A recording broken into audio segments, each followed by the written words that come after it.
la Lega in Veneto è un po' la tradizione del Veneto bianco, quindi credo che tutti insieme dobbiamo cercare di fare un'operazione politica. Ecco, io auspico che Zaia faccia questo passo avanti, che non è un passo indietro, a lavorare alla costruzione di una grande operazione politica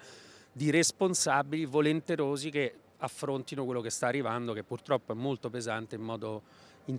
moderato ma intelligente. Non c'è ambiguità nelle parole del leader di Azione Carlo Calenda, che a Padova per la direzione nazionale del partito lancia di fatto l'asse dei moderati e guarda la Lega Liga Veneta. Calenda ricorda che Azione già governa alcuni comuni veneti con i leghisti, poi fa un nome su tutti, quello di Mario Conte, quasi una sorta di investitura in vista delle prossime regionali. Noi abbiamo un buon rapporto anche a Treviso, dove non governiamo con il sindaco, ma con cui abbiamo un buon rapporto, una persona, ripeto, moderata, non estrema, è molto diversa la Lega qui da quella di Salvini che urla, coi treni che si fermano, dice una cosa un giorno, dice che i dazi vanno bene.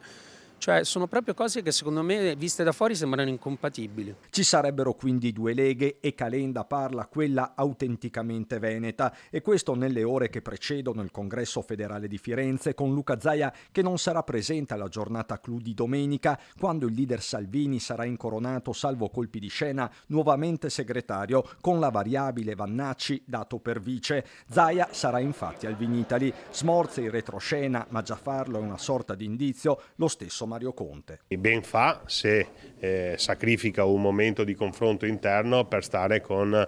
coloro che in questo momento cercano dei punti di riferimento credibili, quale è il presidente Zaia. Però siccome sabato mi risulta che sarà presente al congresso, io credo che non ci sia nessun caso Zaia, noi saremo presenti e io in modo particolare sarò presente sabato e domenica a Firenze, ci ricompatteremo, ci confronteremo, se sarà da chiarire alcuni punti li chiariremo, però l'importante è che poi da lunedì mattina si parte con energia nuova e con voglia nuova di servire la comunità interpretando al meglio quelle che sono le sue esigenze.